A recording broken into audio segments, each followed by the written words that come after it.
Hey, it's an honor to be able to share with the UFCI family and you guys gathering right now for the 2023 Urban Ministry Conference. And so while I wish I was there in person, it just wasn't possible for us this year. Possibly next year, we can plan now to be able to join you live. But I want to introduce myself. My name is Michael Clark, and I'm the executive director of an organization here in Knoxville, Tennessee. It's called KICKO, which stands for Knoxville Inner City Kids Outreach.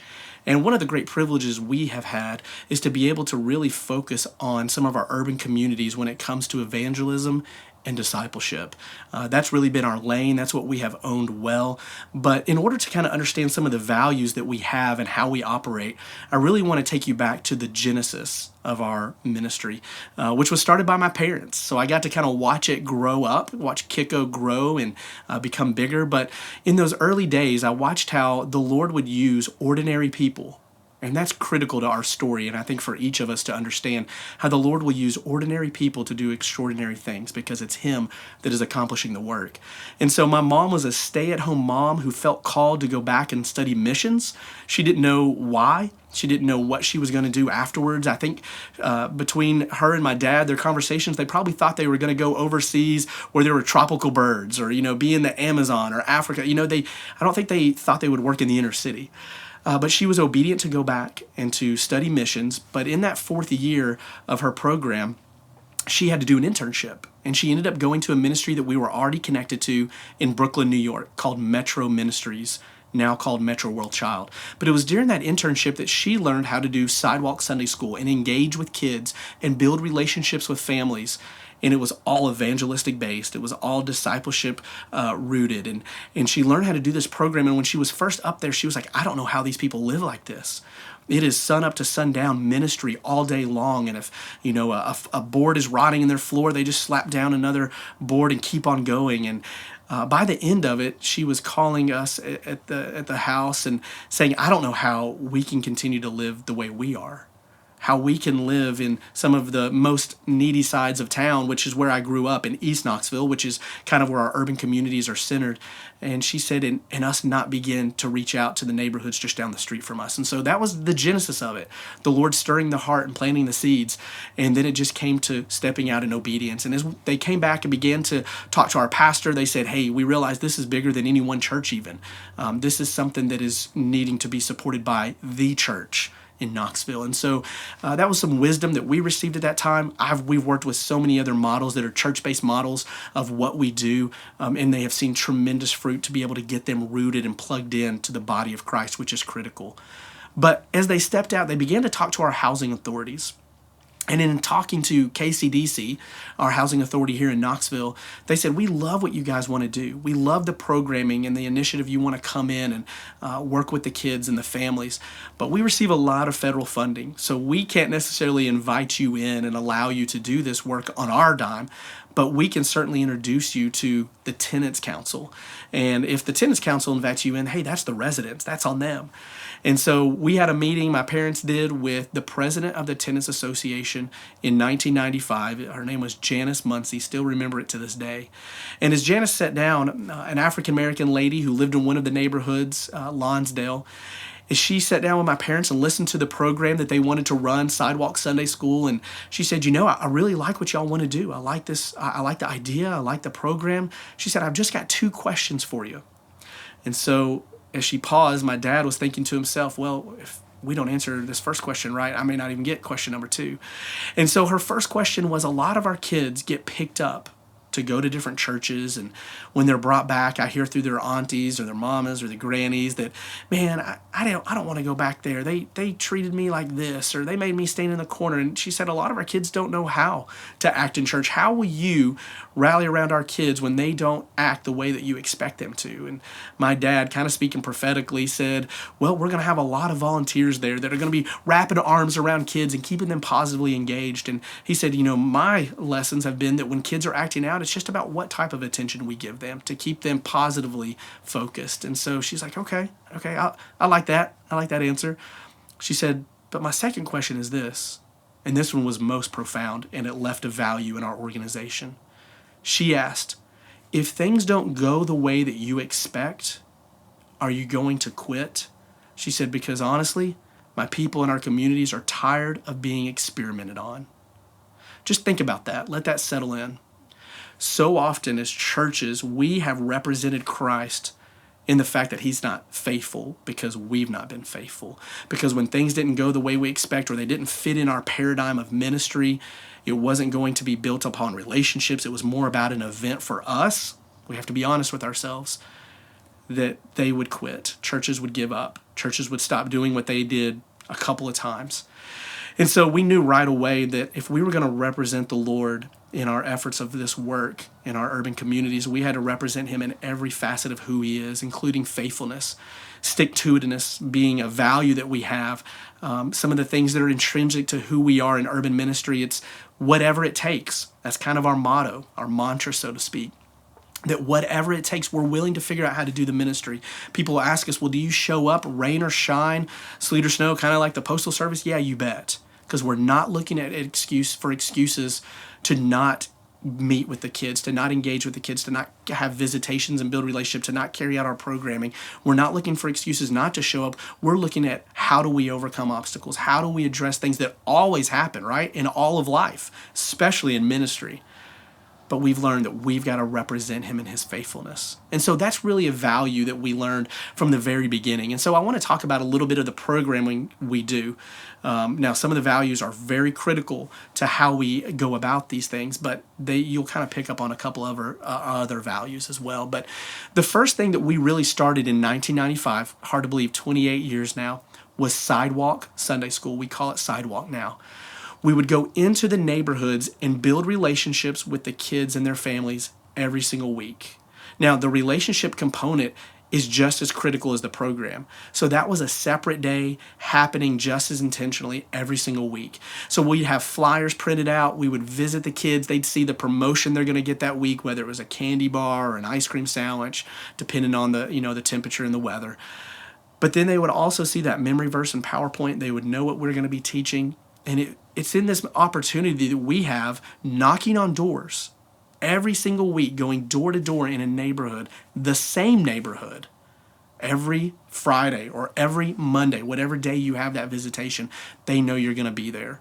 And it's across the thresholds of doorways that we build relationships with mamas, grannies, uncles, whoever is there raising those kids, those caretakers. And they see us consistently, knowing that we are going to show up and that we care about them. And it's the old adage that people don't really care to know what you know or to even see that you love until they know that you care, right? They don't want to know what you know. They don't care to even find that out until they really know that you care. And so we have to show that by showing up consistently. And relationships are truly the backbone of everything we do. Our ministry would not be effective. It would not have fruit without the backbone of relationships. And so even as we get into our youth program here in a minute, as we talk about our family initiatives and our chaplain corps, it's all driven by relationships. And so relationships are never to be overlooked, and they have to be built in as intentional for us. But the follow-up for us really is that Sidewalk program where we're showing up every week. When we first started, it was Super Saturdays. It was every Saturday we were showing up in the housing development where we were working, had a Boys and Girls Club. And so we began to partner with them, and they gave us a key to their gym. They gave us the code to disarm the security. They valued what we were doing. They were like, hey, come and do it every week. And so as we began to show up, we would use a curriculum teaching the kids weekly a truth from God's word that they could build their lives on, that they could begin to make choices differently. And so that was critical to what we do. The relationship would lead into this fun program, and that's core to what we do. We want this to be the most exciting time of their week. For us, Sidewalk is roughly an hour to an hour and 15 minutes, a piece of programming that we work with our partners in communities or in neighborhoods that may not have anything else going on, but we want that to be the most exciting hour of those kids' weeks. We want them to see faces that are lit up with joy, that are providing hope through those relationships that are already built. But we do this from the very get-go, when we welcome them, when we have prayer, when we sit them down, boys on one side, girls on the other with our tarps, kind of creating that natural competitive nature between our games and our songs that we'll have in just a few minutes after we start. but we start them out with something that is high energy. There's the music playing. They know it's going to be exciting. They see the toys that they could win as they play games. They are getting excited as we welcome them, and we have people there that they recognize and know that are excited to be with them. And so we'll sing songs that are high energy, because we learned early on that if we don't entertain the kids, they will begin to entertain us, and usually not in ways that we want them to. And so we sing these high energy songs, getting some of the energy that the kids have out, but also they have an opportunity to learn about worship, to learn about God even through those songs. Songs for a lot of our kids are what stick first. They remember them so quickly. And then after the songs, we'll sit them down and then we'll play games. Now, typically the way the games would work is they would be asked questions to play a game from the previous week's lesson. Some of our teams have switched this up where they put the games at the end and they ask it off of that day's lesson. But it's always critical because the kids are locked in and engaged because they know, hey, I want to play a game. I want to win that prize. And in order to do so, they've got to be locked in the lesson, and they're getting God's truth down in their heart, because they'll be able to tell you back some of those answers, some of those memory verses, some of those PowerPoints, some of those Bible lessons and life stories. And so on top of making it exciting, we know, hey, we want to embed God's truth in their heart. We want to help them make choices today that will set them up for success tomorrow, to overcome some of the obstacles and generational hurdles that their families have faced, that we can help them do that by them discovering their purpose and their God-given destiny. And so our lessons are critical. We select a curriculum that will build each week. Right now we're in 13 weeks of Bible boot camp. They're learning about what it means to be a soldier for the Lord. And we're walking through Ephesians 6 as they will put on the armor of God. And each week we'll teach about righteousness. One week we'll teach about truth and putting on that belt. We'll teach about salvation, and we'll give opportunity. But salvation, as we bring them to a point of decision at the end of each lesson, sometimes it's just to choose to do God's will, His way, and not our own. Whether it's the fruit of the Spirit and how do we love His way, how do we turn the other cheek, how do we operate in peace and joy, or how do we operate in truth and righteousness. But salvation can happen anytime. It can be in those moments of opportunity, but as we saw this week in our visitations, it can happen as we're building those relationships and kids are responding and wanting to talk to us about eternity. They're wanting to talk to us about how to have a relationship with Jesus. And so our staff member had the opportunity this week in 2 different neighborhoods on visitation to lead 8 kids to Christ. They pray to give their lives to Him. And so that's the exciting part, but we get to build on this through our weekly programming. And so it's critical that we begin to continue to invest in them. And what we realized early on is that as they got to about 4th or 5th grade, they were starting to become too cool for Sunday school, as we would like to say.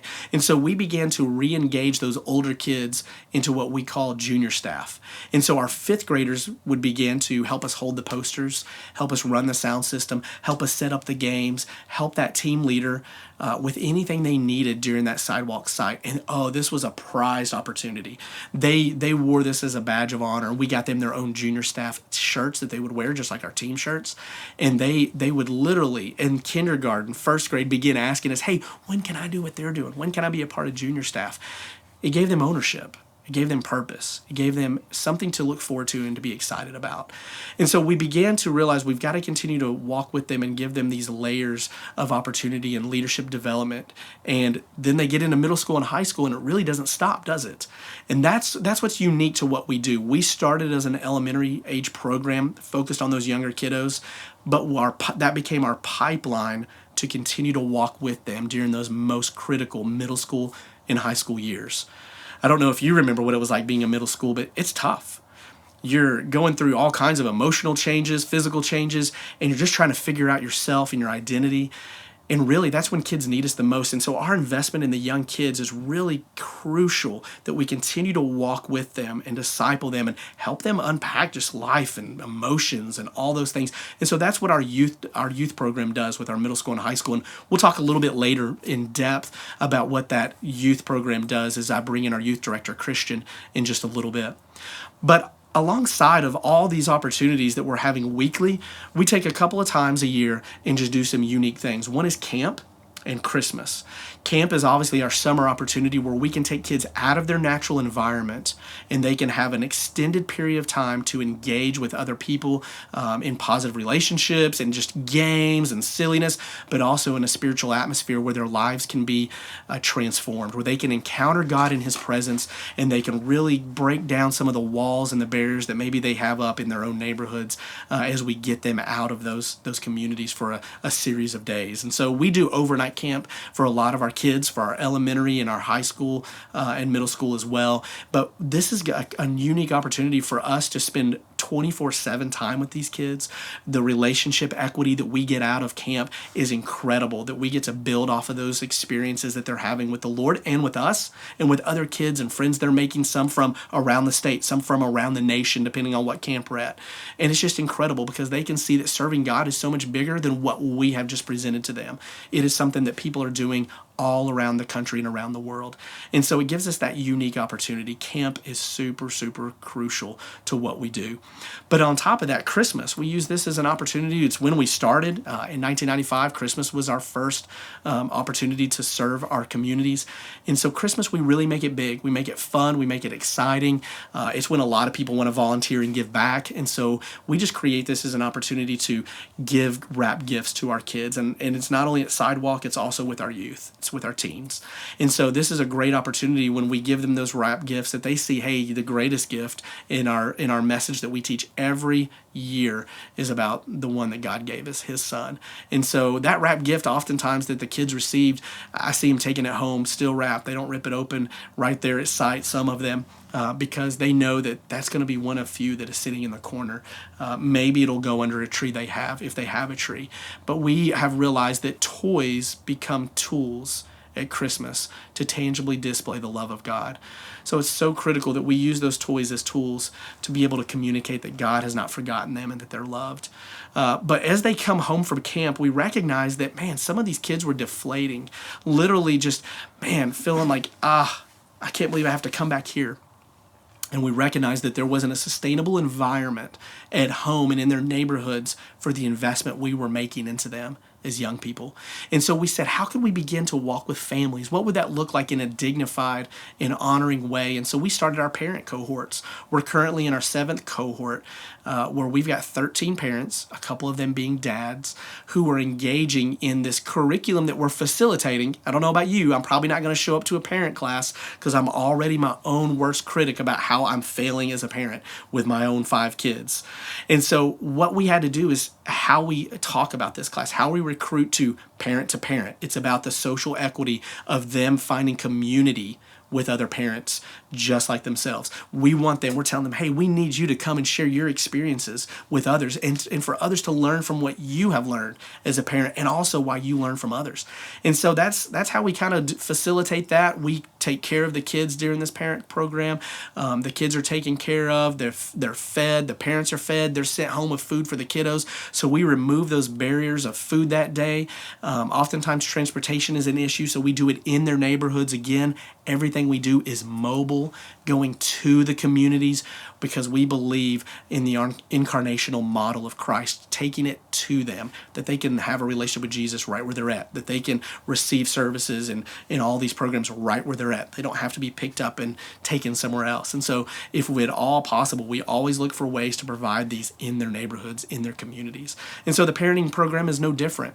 And so it's exciting to hear just some of the nuances of what transformation is taking place. As a dad was texting our facilitator recently and saying, hey, tonight, I'm sitting down on the floor and I'm engaging with my kids instead of on the couch and scrolling my phone. I'm playing with them. Tonight, another one would text our facilitator and say, I'm reading to my children before bed for the first time ever.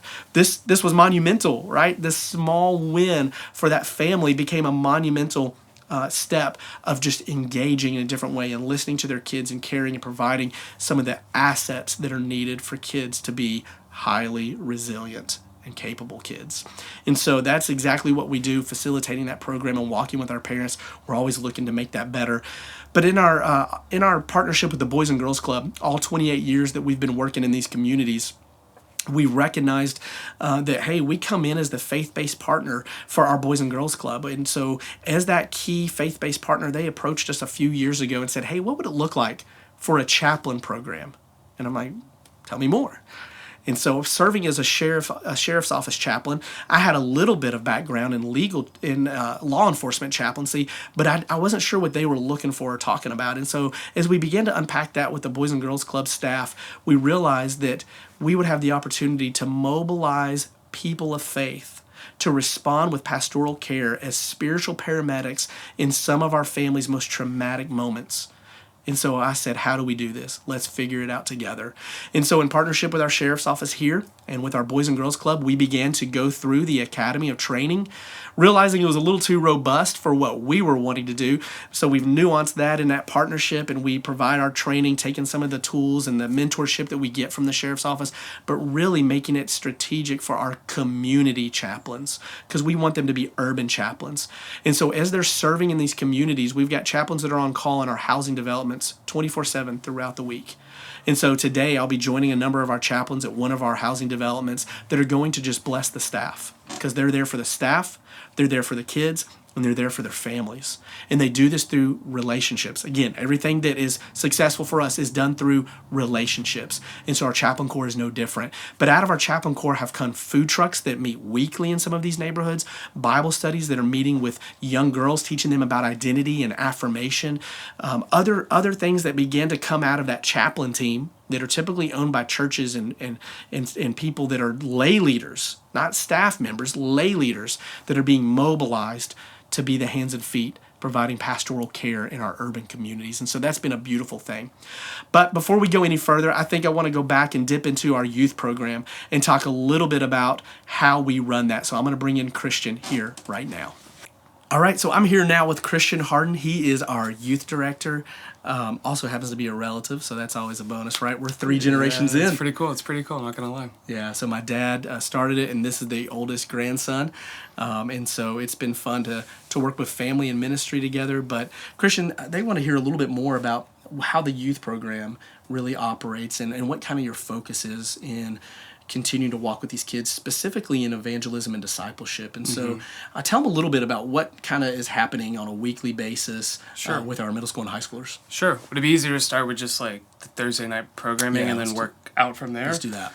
So on Thursday nights, we go from kind of door to door, house to house, and also in our clubs, picking up about 25 to 35 middle school, high school students that come from our sidewalk program. Sometimes we let friends in, but majority of the time it's relationships that we have been have had with these kids since before they were even in kindergarten, which is really neat. And so seeing them show up on a Thursday night, they're greeted by our leaders, our staff, with just love, joy, and smiles. We are super intentional about having dinner together, family-style dinner. Yeah. We saw that really early on, and so made that investment. Sitting around a table, this actual semester, we started these like conversation, like popsicle stick things, and so it's like we see kids like putting down phones, like we have other kids I'm like, put your phone away, it's dinner time. Like it's like they're being super intentional and love the conversations they're having. We have an excellent chef who is just like the sweetest heart, and is so like loves getting feedback from the students, and so super intentional, making sure it's their favorite meal every week. And then we have time for games, free time, basketball, whatever, gaga ball. Foursquare's making a comeback, which is super cool. But we have a group game together. This week we're actually playing Family Feud, but other times it's like dodgeball is a classic, and things like that. So we try to balance it for something that everybody could have fun with doing, not just like the most athletic kids and not just the quietest kids, like something that everyone can come out of their shell and partake in as a group. That's really good. And then from there, we kind of slowly funnel into like navigating them into our middle school and high school time. And so in the summer, we actually keep them together as a larger group, but in the semesters, we have a large enough team that we're able to split them up and kind of meet them where they are, more or less intellectually and also attention span wise too. So we know middle schoolers can't sit, and our sixth grade boys can't sit as long as our senior boys. Yeah. And so trying to let the middle schoolers have more fun, seeing a little bit more, they're able, because it's broken up a little bit, to go to the bathroom maybe once more than our high schoolers, where it is more discipleship, more discussion based, where they have to give and take and put into it just as much as we're putting into it as a team. And so our middle school small group time will look very much of like a small upfront game to some verses read, a video maybe of watching, and then application. So how do we apply like what we're talking about, the theme or the verses? How do we apply that, and maybe a hands-on activity? And so sometimes we have Play-Doh of how we're created in the image of God, and other times it's like this like race to put the verses together that our staff has like cut out and kind of orchestrated as a game. And so they're trying to make learning about Jesus just constant fun. And that's not to say what we do in high school isn't fun. Mm-hmm. It just looks a little different. And so we're having discussions, we're teaching them how to work through their emotions. So every week we're asking them, how are you feeling? Like, here's your emotion wheel, pick a color and work from there. And so we're getting these like high school students learning how to talk about what they're feeling inside, and that's huge. And that's huge. That's not happening anywhere else. It wasn't happening when I was in high school, let alone in their schools and their families and whatnot. And so it started really awkward, but now it's like something that is coming very naturally for these students to just talk about like, yeah, I don't feel too well this week. Or we had a student last week, it was his first time, and he said, I feel accepted. And that was really, really cool to see that he's kind of just jumped in, felt loved, felt accepted from from when the van door swung open and let him out. And so it really like warms my heart to know that like our staff and not just our staff, but like the other kids, our students are welcoming, and it's really like this like culture that we're trying to build here. That's really neat. And some of the things that I think are really cool is we were walking with a mentor of our own, Ted Travis out of Denver, Colorado, had done urban ministry there for years. And some of the things he challenged us on is, hey, always make it fun for them, and make sure that the things you're addressing are meeting them where they're at. Are the questions that they're asking, are you scratching those itches, so to speak?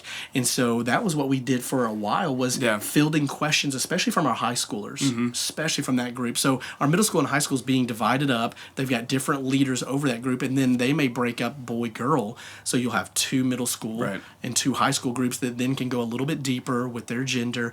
But for a while, it was questions that they were anonymously submitting that was fitting into a rhythm of how you were teaching, a curriculum, so to speak, built off of, hey, here's the box of questions we received. So that's really neat, because then you're meeting them where they're at with a truth from God's word, but a whole lot of discussion and interaction of what everyone thinks about that, and then a wrap up to get to the main point of what God's truth is. So that's really cool. Right, and the questions haven't stopped there. Especially in our high school, but even our middle school, it's like they feel comfortable that no question is dumb or no question is stupid. And so they can ask anything. Anytime, anything, they will ask like serious questions about things. And so it is that slowly like it really is that culture shift that you kind of had to make to allow them to feel to be comfortable to ask those questions that they could feel like they may make fun of. And part of the transformational discipleship, and so this is discipleship 101 for us, is that key piece. But then the next layer that really in our walking with Ted out of Colorado was, how do we engage then our high schoolers to really take a next level leadership and ownership initiative? And so tell them a little bit more about the emerging leaders and what that looks like. Yeah, so we realized that similar to what junior staff was, we realized that while we may have gotten somewhat away from that they're not going back and necessarily even able to serve just based off of how schools are kind of just orchestrated and how the schedules work in our city, that doesn't like limit them or shouldn't limit them. And so giving them the opportunity to actually be employed by KICKO during the summer, we let them run. We don't have Sidewalk in the summer until last summer when it was our high school students running it. And so we had 2 teams. They each had the same curriculum. They picked the different songs, different games. They made it their own. They learned how to do everything from breaking down the stage, setting everything up, visitations. We really stress like your impact is only as far as your relationships with these students or with these kids that you're serving. Yeah. And So so, good. getting them comfortable doing those things, like really, they were employed. Like they could be fired. Yeah. They also get the benefits of working at Yeah. KICKO, and kind of just like the behind the door. And it really has been cool to see the beginning of transformation to the students that are now doing it. We have about 6 of them returning again this summer to do it, Yeah. with a couple of new faces amongst those 6. And so really excited for that. And so really for us, what was really neat is that, hey, so many nonprofits, churches, everything, we say, hey, let's work ourselves out of a job. Yeah. But we don't have a pipeline for that. And that's that's the pipeline. Yeah. So they're going through an interview process. So this semester we added some new life skills of writing a resume, dressing for the occasion, Right. sitting in an interview. And so they got some life skills out of it. They had to submit these things, turn them in, talk through, answer questions, ask us questions. So that was all the beginning stage of setting up to be an emerging leader. Not everybody that interviews necessarily was going to get hired. Although so far I think anybody that interviewed, they're given the opportunity. Yeah, 100%. There's a commitment though. They understand here's what you will be compensated, but you've got to show up. If you don't show up, here's how it will affect you financially. And at the end, if you don't show up this number of weeks, well, we'll have to let you go, just like any other job. We love you. We hope you'll succeed in this, but we're finding them find purpose, learn skills, commitment, but also discovering that they have something to give back in their own communities, and it's amazing. They're doing a better job than us. Yeah, and so this doubt. semester, we're going to help them write the curriculum, because last year they kind of picked the topics, Right. and we helped them find curriculum that fit those topics, but this year we want it to be in their own words already. Yep. So we're going to help them kind of put that down on paper, find what God's word says about it, as they help the kids grow in the areas that they believe they need to grow. Yeah. And so super excited about that, Super Christian. excited, yeah. Thanks for sharing that. Yeah, for sure. But here's what I really want to wrap up with, because I know I want to be respectful and honoring your time, but we're so excited about being able to partner with anyone around the nation or around our city, of course. But man, would even love to partner with you right where you're at in helping you engage with kids, walk with them. We say that we want to reach them younger, right? Because we believe the younger we reach them, right? We want to help them. We want to make boys and girls. It's easier to make boys and girls than it is to repair men and women. So reach them younger. But then also as they get older in middle school and high school, let's walk with them longer. And then for our families, let's support them to be stronger. And so any way that we can do that with you, it would be an honor and a privilege. They can share my contact info with everyone. You can find me on KICKO, KICKO.org, and reach out to us any way that we can help you reach your community for Christ. We would love that opportunity. So God bless, and hopefully next time I'll see you in person.